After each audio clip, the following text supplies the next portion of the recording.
Welcome to Strange Animal Files. My name is Miss Mela and I work at the Sierra View Library. Our deserts are full of cool and interesting creatures. On a recent summer morning, I went on a walk in the desert with my family on the search for one of the coolest and strangest of the bunch. But they sure are tricky to find. You practically have to step on one to find one. So we scanned the desert ground to look for loose soil where this animal likes to bury itself at night. We looked for harvester ants, this animal's favorite food. And then we got lucky. We found one, the desert horned lizard. Meet Phrynosoma platyrhinos, commonly known as the desert horned lizard. Now, Phrynosoma means toad-like, platy means flat, and rhinos means nose. This toad-like, flat-nosed little creature is also known as a horny toad, but it's not a toad at all. It's a sleepy-looking lizard perfectly adapted to life in our deserts. It almost looks like a little dinosaur. Now, this first one we found was tiny, a little hatchling, probably emerged from an egg sometime earlier this summer, and it probably was only the size of a quarter. So we knew we had to find another one, and off we went to look for an adult.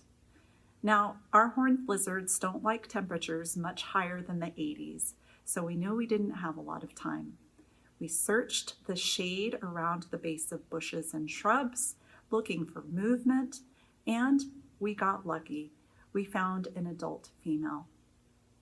Now, about the size of the palm of my hand, she looked very much like a regular desert horned lizard, except for her horns were a little bit short. They tend to be a little bit longer than that. Other than that, she had all the characteristics of a normal desert horned lizard.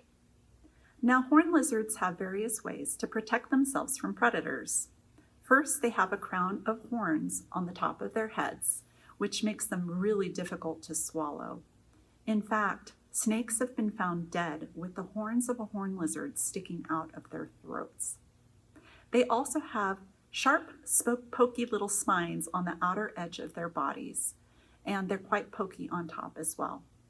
Their flat, round bodies can inflate with air and make all those spines poke out even more, which makes them even harder to swallow. Some species of horned lizards have the cool, great defense of being able to squirt blood out of their eyes. Now, this is particularly effective against canines like coyotes and foxes. If a coyote or fox were to pick up a horned lizard and the horned lizard squirts blood out of its eyes, that nasty tasting blood would cause the coyote or fox to drop the horned lizard and it can get away. Its first line of defense, however, really is camouflage. The horned lizard is a master of camouflage. It can stay still, make itself look like a little rock, and blend in really well with its surroundings. Horned lizards bury themselves in loose soil for the night. Then they wait for the sun's rays to warm up the earth so that they can emerge and become active. This means that they are ectothermic. They rely on external sources of heat to regulate their own body temperatures. You've probably seen other ectothermic lizards warming up on a rock or on a fence post. Once warmed up, they can get to the business of eating, finding mates, or displaying. When it gets too hot, they retreat to the shade. Now, generally really gentle creatures, people are often tempted to take a horned lizard home as a pet. But please never ever do so. These animals are ant specialists. They eat harvester ants that you normally can't find around your home, and they almost always die quickly in captivity.